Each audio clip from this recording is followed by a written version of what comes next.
Selamat datang di channel Alur Donghua. Sebelum menonton, silahkan subscribe, biar Mimin tambah semangat update-nya. Han Li membawa pria besar itu ke sebuah ruangan di dalam gedung dan membaringkannya di lantai. Tubuhnya tertutup es biru, dan matanya terbuka lebar. Han Li memanggil jarum perak di antara jari-jarinya dengan lambaian tangannya. Dia kemudian membungkuk dan dengan cepat menusukkan jarum beberapa kali ke kepala pria besar itu. Pria besar itu gemetar dan menjadi sangat lemah. Han Li membentuk mantra tangan dan dia dengan lembut menggumamkan mantra sebelum menyerang tubuh pria itu dengan beberapa segel mantra. Es segera menghilang dari tubuh pria itu dan dia duduk dengan mata kosong, dan dengan kaku menyilangkan kakinya, lalu menunggu tanpa bergerak seperti boneka. Dengan cahaya biru menutupi wajahnya, Han Li melambaikan lengan bajunya, melepaskan beberapa bendera mantra berwarna di sekelilingnya, menciptakan formasi mantra penyembunyi Qi. Setelah mengaktifkan formasi, tubuhnya kabur dan muncul kembali di belakang pria besar itu. Dia mengangkat tangannya dan menempelkannya ke bagian atas kepala pria besar itu.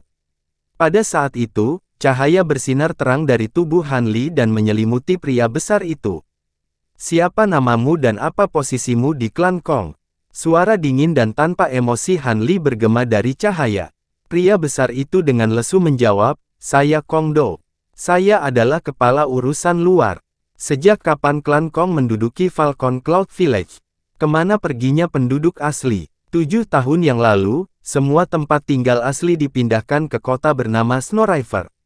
Apa tujuan dari Majelis Agung Klan Kong?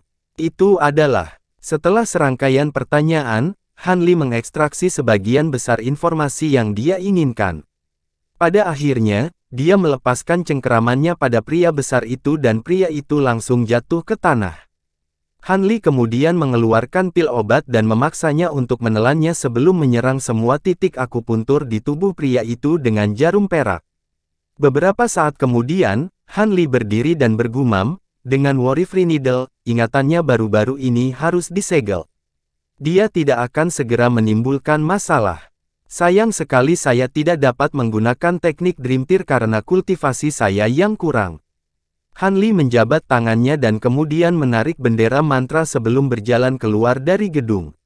Setelah itu, dia langsung menuju ke pintu keluar desa, setelah benar-benar kehilangan minatnya untuk berpartisipasi lebih lanjut dalam Majelis Agung. Ada beberapa kultivator yang sudah pergi, jadi Han Li tidak menarik perhatian dari penjaga di pintu masuk. Dalam seberkas cahaya biru, Han Li berjalan ke kota kecil yang disebutkan pria besar itu. Kota kecil itu tidak terlalu jauh dari pegunungan Snow Mountain. Dia samar-samar melihat kota Snow River di atas cakrawala. Snow River tahun kira-kira 4 kali lebih besar dari Falcon Cloud Village, tapi itu masih tidak memenuhi syarat sebagai sebuah kota. Ketika Han Li masuk, hari sudah larut dan langit sudah gelap, hanya sedikit orang yang berkeliaran di jalanan, jadi kedatangan Han Li tidak menarik perhatian. Saat Han Li berjalan, dia perlahan melepaskan indera spiritual, jika ada kultivator Naschen Soul yang tersembunyi di dekatnya. Seperti yang dia duga, ada kultivator di kota, tetapi mayoritas kultivator tingkat rendah. Yang tertinggi adalah seorang kultivator formasi inti, yang tersembunyi di sebuah halaman di sudut barat daya kota. Saat Han Li diam-diam menyapu indera spiritual ke seluruh kota, tidak ada kultivator yang mendeteksinya sedikit pun. Setelah memastikan bahwa tidak ada ancaman baginya yang hadir di kota, dia menyembunyikan auranya dan berjalan menyusuri jalan, sesekali menyapu matanya ke kedua sisi. Segera, dia tiba di persimpangan lebar, yang tampaknya menjadi pusat kota. Han Li melirik tanda penginapan dan berhenti. Papan nama itu panjangnya 1 meter dan ditulis dengan kata-kata perak, kedatangan yang menyenangkan. Itu adalah nama umum untuk penginapan di Great Jin. Setidaknya ada beberapa ratus, jika tidak ribuan. Han Li sedang menatap tanda teko di sudut tanda tertentu dan matanya mengembara. Setelah memeriksanya sejenak, dia menarik napas dalam-dalam dan menatap penginapan kecil itu. Melihat tidak ada orang di sekitar, sosoknya kabur dan dalam kedipan cahaya kuning redup, dia melangkah melewati pintu penginapan. Aula utama penginapan itu gelap gulita dan benar-benar sunyi. Tidak diketahui apakah ada tamu atau apakah mereka semua sedang tidur. Setelah beberapa pertimbangan, Han Li menutup matanya dan melepaskan indera spiritual, membenamkan pikirannya dengan gambaran penginapan. Dia kemudian diam-diam berubah menjadi embusan angin dan menghilang ke dalam kegelapan. Pemilik Pleasant River Inn adalah seorang lelaki tua keriput berusia 50-an dan termasuk orang terkaya di desa. Setelah hari yang sibuk, dia tertidur lelap, memeluk seorang selir muda yang dinikahinya di awal tahun. Tapi tiba-tiba, dia merasakan angin sedingin es yang menusuk tulang melewatinya, membuatnya terjaga. Dia tiba-tiba membuka matanya dan berkeringat dingin. Dalam kegelapan pekat, ada seseorang yang berdiri di samping tempat tidurnya, menatapnya dengan mata dingin yang bersinar. "Kamu." Saat dia hendak berteriak, garis perak melintas dan tenggorokannya mati rasa, suaranya segera berhenti. "Jangan berisik. Meskipun tidak ada kultivator di penginapan, saya tidak ingin menarik minat siapapun. Saya hanya ingin berbicara dengan Anda tentang item ini." Siluet itu mengangkat tangannya dan sebuah kunci yang bersinar dengan cahaya perak muncul di depan lelaki tua itu. Ketika lelaki tua itu melihat kunci ini, tubuhnya bergetar dan tubuhnya rileks.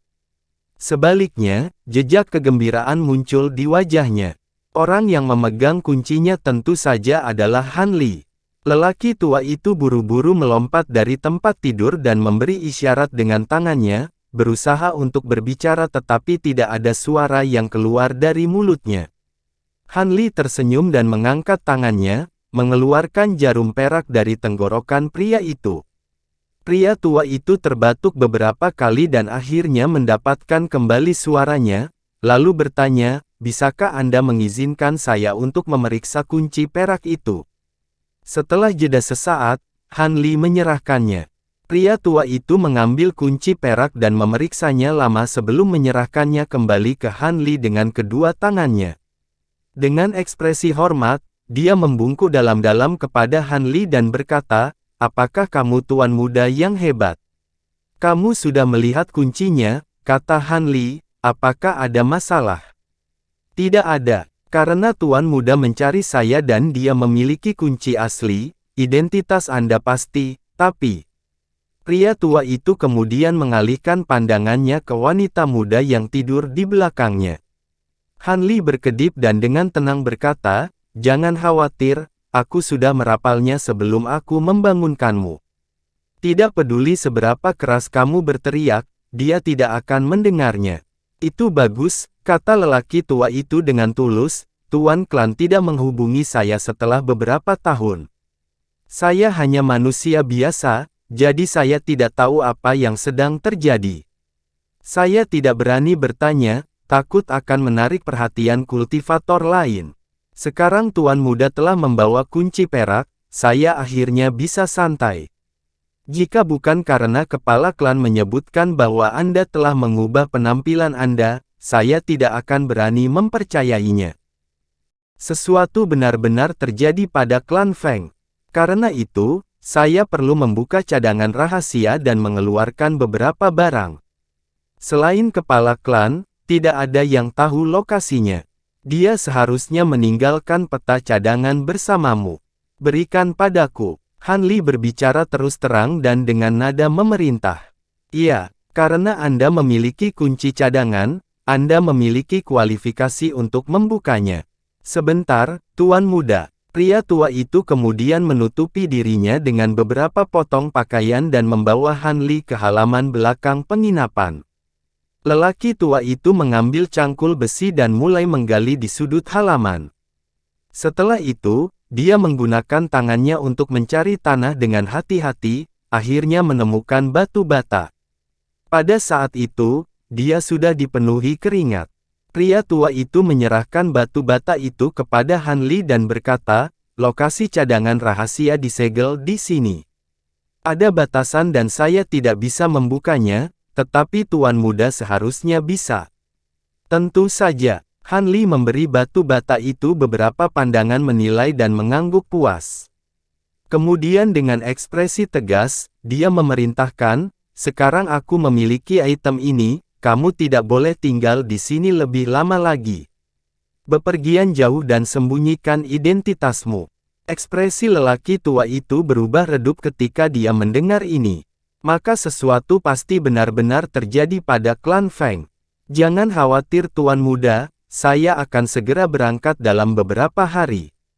Saya tidak akan membiarkan informasi Tuan Muda bocor.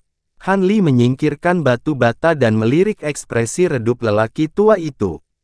Dengan hati tergerak, dia membalik tangannya dan memberikan botol biru kecil kepada lelaki tua itu.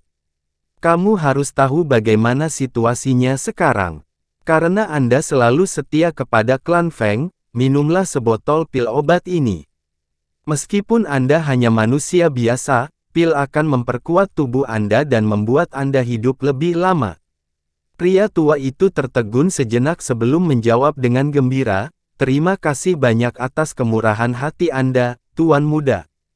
Han Li melambaikan tangannya dan tanpa ekspresi berkata, baiklah, aku akan pergi sekarang.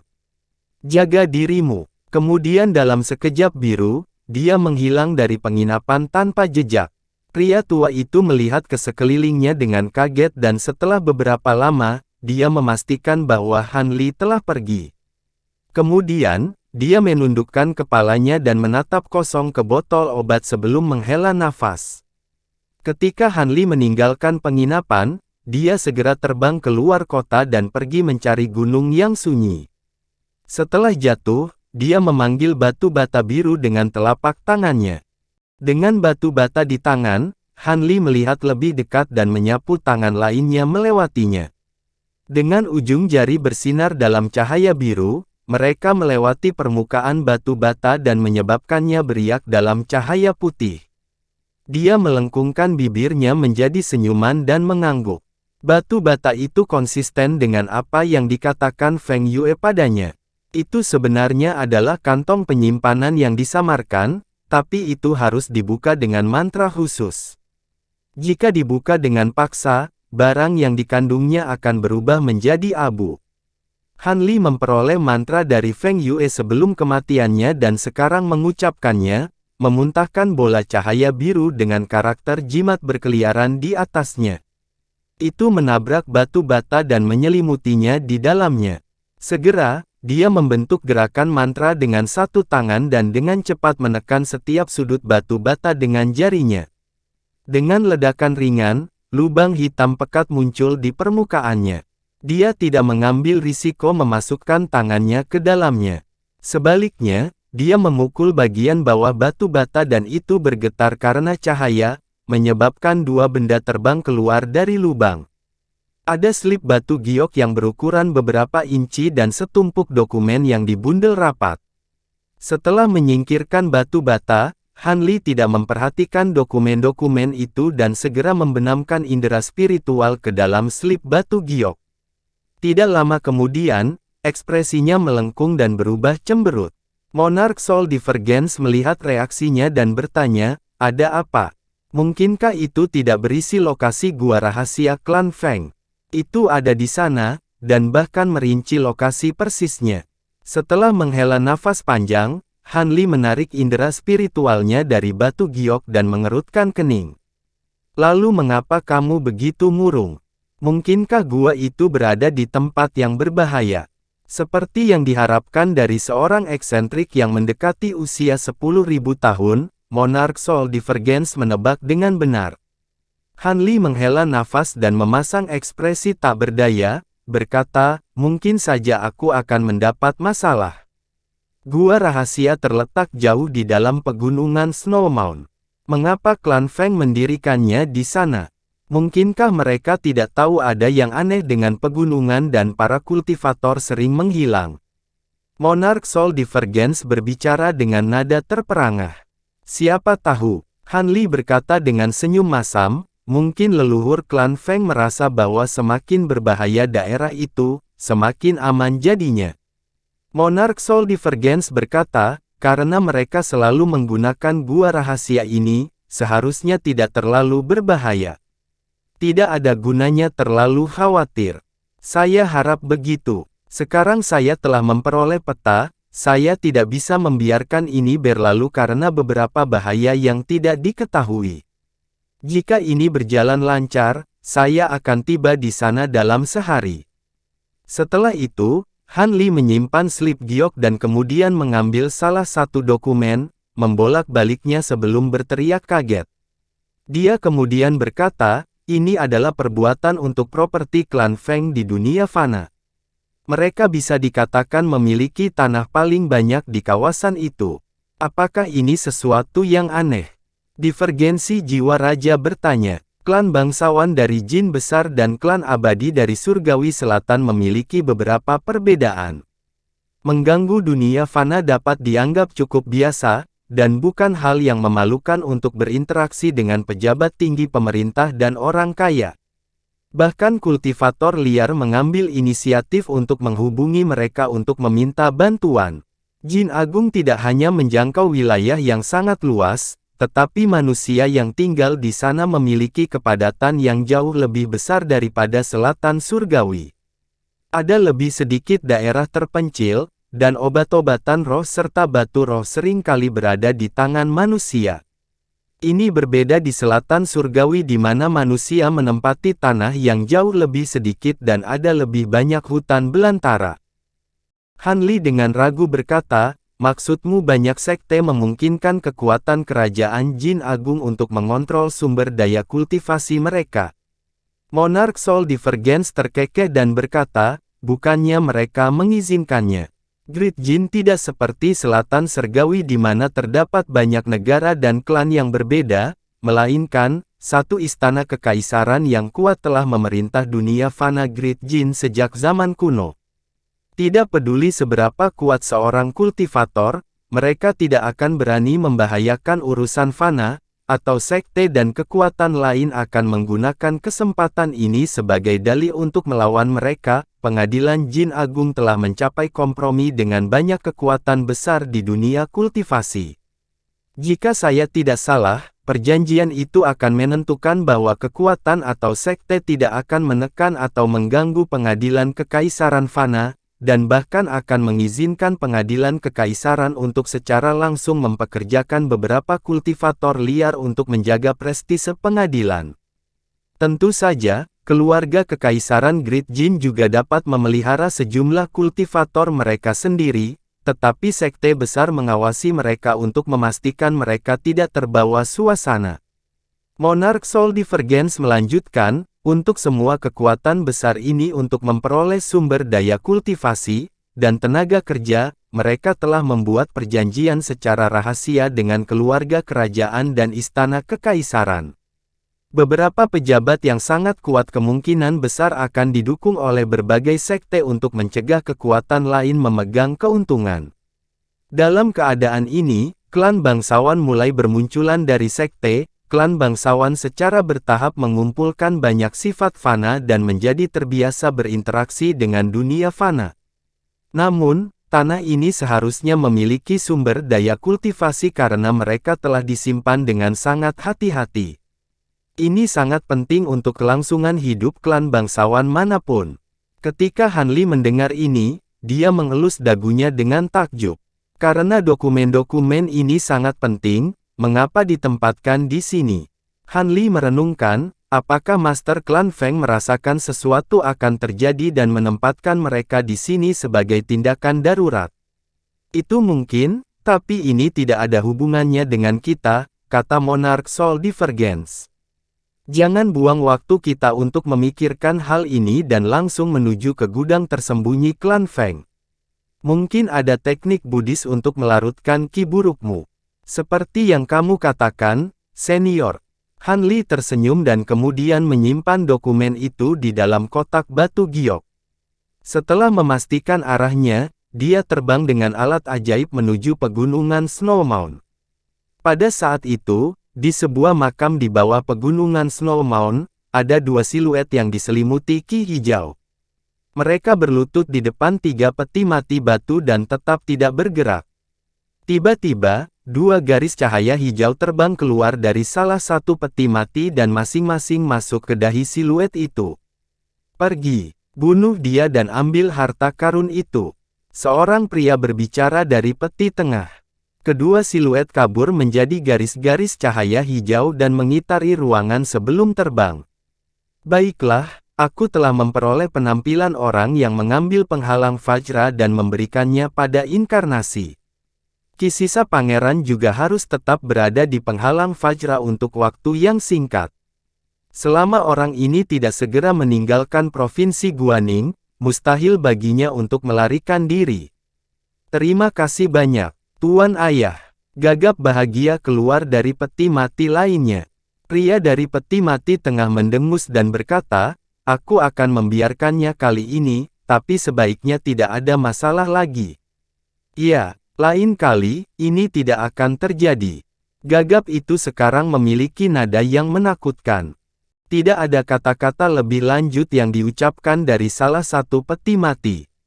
Tapi setelah beberapa waktu, ledakan keras terdengar. Tutup peti mati tengah terbang 10 meter di udara, dan sosok kurus bermahkota duduk di atasnya. Rajaku, mengapa kamu? Suara seorang wanita manis terdengar dari peti mati lainnya. Dengan mata merah menyala, pria itu berkata, pembuluh darah Yin Qi di bumi akan segera meletus dan pergi sementara dari ruang makam, tidak akan menyebabkan kerugian besar dalam kultivasi. Ini adalah kesempatan bagus untuk memberikan bantuan kepada Jenderal Ge, dan membuang beberapa karakter bermasalah di luar klan bangsawan. Setelah saya keluar, saya akan mengaktifkan semua batasan di makam untuk mencegah orang luar masuk. Setelah ragu sejenak, wanita itu menjawab, ya, Yang Mulia. Tolong hati-hati, jangan khawatir, selir tercinta. Saya akan kembali ke makam setelah 2 hari. Saya tidak akan banyak pergi setelah itu. Pria itu mengangguk dan kemudian dia berdiri dari peti mati. Tubuhnya kabur beberapa kali dan kemudian tubuhnya menjadi tidak jelas, berubah menjadi awan kabut kelabu dan menghilang dari pandangan. Segera, keheningan memenuhi ruang makam, hanya untuk diinterupsi oleh desahan wanita yang dalam. Ketika Han Li melihat Gunung Snowmound, hari sudah fajar. Tanpa pikir panjang lagi, dia bergegas ke pegunungan dengan alat sihir terbangnya. Khawatir dia akan memprovokasi masalah, Han Li menyembunyikan auranya dan terbang di ketinggian rendah, melepaskan indera spiritualnya hanya untuk menempuh jarak beberapa kilometer dan dengan hati-hati mengamati semua yang terjadi di dekatnya. Lokasi penyimpanan tersembunyi klan Feng berada di dekat jantung gunung dan di area yang tersembunyi. Setelah terbang berkeliling, Han Li melihat ke bawah ke pegunungan dari udara sebelum jatuh ke puncak, menemukan air terjun besar yang tingginya 1 kilometer. Itu benar-benar sama dengan slip giok yang dijelaskan, sangat melegakan Han Li. Setelah melihat kabut air putih yang bergelombang, Han Li melayang ke bawah dan membentuk gerakan mantra. Kemudian dia mengangkat tangannya dan melepaskan 2 garis cahaya biru ke air terjun. Serangkaian gemuruh teredam terdengar, diikuti dengan munculnya lubang selebar 3 meter di air terjun. Han Li terbang tanpa ragu, dan segera setelah itu, lubang itu menghilang.